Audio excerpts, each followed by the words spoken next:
নমস্কাৰ বন্ধু বান্ধৱীসকল, ৰাজস্থানৰ পৰা আকৌ এটি নতুন ব্লগৰ সৈতে মই আহি গ'লোঁ আপোনালোকৰ ওচৰলৈ। তো আজি এঠাইলৈ আকৌ গৈ আছোঁ। ঠাইখিনিৰ নাম হ'ল ৰায়গড় আৰু ইয়াতে গণেশজীৰ এটা মন্দিৰ বহুতেই প্ৰসিদ্ধ হয়, যিয়ে আমি একচুৱেলি গণেশ চতুৰ্থীৰ দিনা গৈ আছোঁ।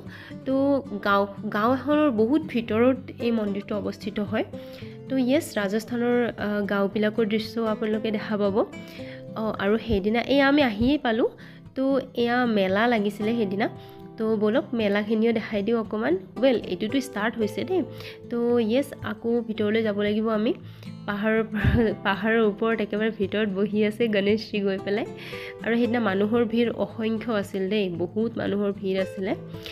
তো ফাইনেলি ওপৰলৈ আহি গৈছোঁ। আৰু এয়া বান্দৰবিলাক চাওঁচোন, ওপৰৰ পৰা এঠাইৰ পৰা এঠাইলৈ জঁপিয়াই আছিলে। মন্দিৰটো সিমান ডাঙৰ নাছিলে, কিন্তু প্ৰসিদ্ধ বহুত আছিলে আৰু ইমান ধুনীয়াকৈ সজাইছিলে। আৰু আমি লাড্ডুও পালোঁ প্ৰসাদ।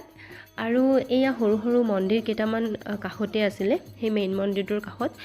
আৰু তাৰপিছত এয়া বান্দৰলৈ বুলি খাদ্য ৰখা হৈছিলে, পানীৰ ব্যৱস্থা হৈছিলে। আৰু এইফালে এইটো যে দেখিছে, এইটোক বাউৰী বুলি কয়, যিটো ৰজা মহাৰাজাৰ দিনতে খন্দোৱা হৈছিলে আৰু ইয়াতে পানী ষ্ট'ৰ কৰিছিলে পুৰণা দিনত। তাৰপিছত আমি ফাইনেলি দৰ্শন কৰি পেলাই ঘৰলৈ বুলি ৰাওনা হ'লোঁ। আৰু বাটতে চাহ চাওকচোন, ফ্ৰীতে দি আছিলে। তো চাহৰ জুতিও ল'লোঁ আমি। তাৰপিছত মেলা য'ত লাগিছিলে তালৈকে আহিলোঁ। আৰু চেলফি ষ্টিক বহুতবিলাকে আছিল, কিবাকিবি, আৰু এইবিলাক খাৰু আছিলে। আৰু এইটো হ'ল ক্ষীৰ, যিটো স্পেচিয়েলি গণেশ চতুৰ্থীত মানুহক খাবৰ কাৰণে দিয়ে ফ্ৰীতে মন্দিৰৰ ফালৰ পৰা। আৰু এইবিলাক চাওকচোন, মানুহৰ ইমান যে ভিৰ হৈছিলে আৰু বহুত টেষ্টি আছিলে। মই 2 নে 3 গিলাচে খালোঁ, মোৰ মনতে নাই বহুত। আৰু মাকৈ যোৱাও সেকি আছিল ইয়াতে।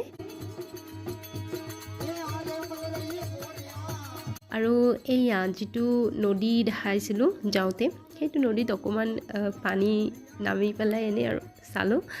তাৰপিছত ব্ৰড বৃক্ষ এডাল দেখা পালোঁ, বহুতেই ডাঙৰ আছিলে।